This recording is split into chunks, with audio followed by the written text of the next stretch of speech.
Pour continuer sur les espaces vectoriels, on va parler de ce que c'est qu'une famille de vecteurs libres ou liés. Donc on va prendre n vecteurs, u1, u2, un, et on va dire que cette famille de vecteurs est libre si pour tout ensemble de coefficients lambda 1, lambda n appartenant à Rn, la combinaison linéaire de ces n vecteurs vaut le vecteur nul est équivalent à l'ensemble de tous les coefficients vaut 0. Alors, je vais faire un petit dessin pour vous montrer un peu à quoi ça correspond une famille de vecteurs libres ou liés. On va le faire en 2 dimensions parce qu'après, j'arrive plus à dessiner. Donc, sur 2 dimensions, 2 vecteurs qui ne sont pas colinéaires, donc comme ceux que je représente, ils sont libres, c'est-à-dire on ne peut pas exprimer l'un en fonction de l'autre. Par contre, quand on prend 2 vecteurs colinéaires, comme on peut exprimer u en fonction de v, par exemple u vaut moins 2v, ben ça veut dire que les vecteurs sont liés.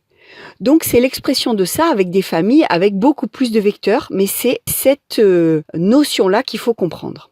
Donc on va voir 2 exemples. Un premier exemple où on va se poser la question si 3 vecteurs sont libres, 3 vecteurs de R3.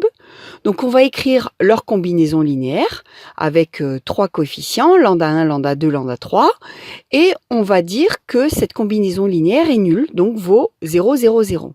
Si on développe et qu'on écrit les équations qui correspondent à chacune des coordonnées, on obtient lambda 1 plus lambda 2 plus 2 lambda 3 égale 0, 2 lambda 1 plus lambda 2 plus 3 lambda 3 égale 0, et lambda 1 plus lambda 2 plus 2 lambda 3 égale 0. Alors, il faut résoudre le système. Je l'ai passé un petit peu en accéléré.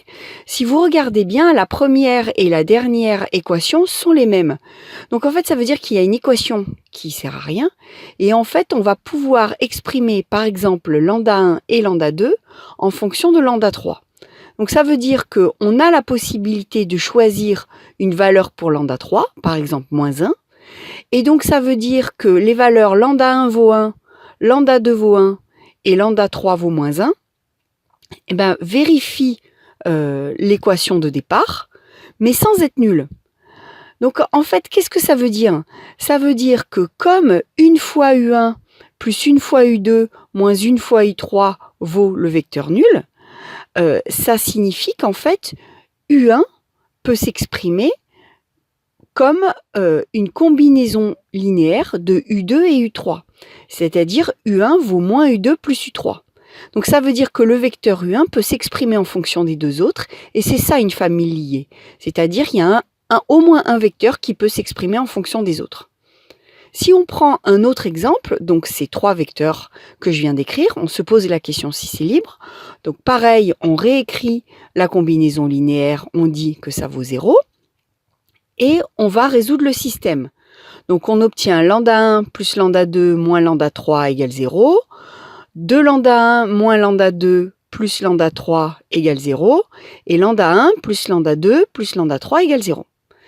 Donc quand on résout ce système, alors c'est pareil, hein, je vous passe un petit peu rapidement le détail.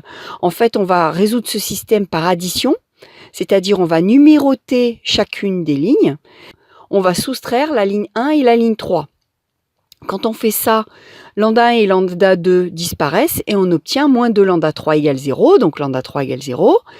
Et quand on ajoute la ligne 1 et la ligne 2, à ce moment-là, c'est les lambda 2 qui disparaissent. Comme lambda 3 vaut déjà 0, on trouve que 3 lambda 1 vaut 0, et donc lambda 1 vaut 0. Et au final, on en déduit que lambda 2 vaut 0 aussi. Bon, c'est pas une résolution très compliquée. Donc finalement, là, par contre, on a trouvé que quand la combinaison linéaire valait 0, bah ça voulait forcément dire que lambda 1, lambda 2 et lambda 3 étaient nuls, et donc la famille est libre.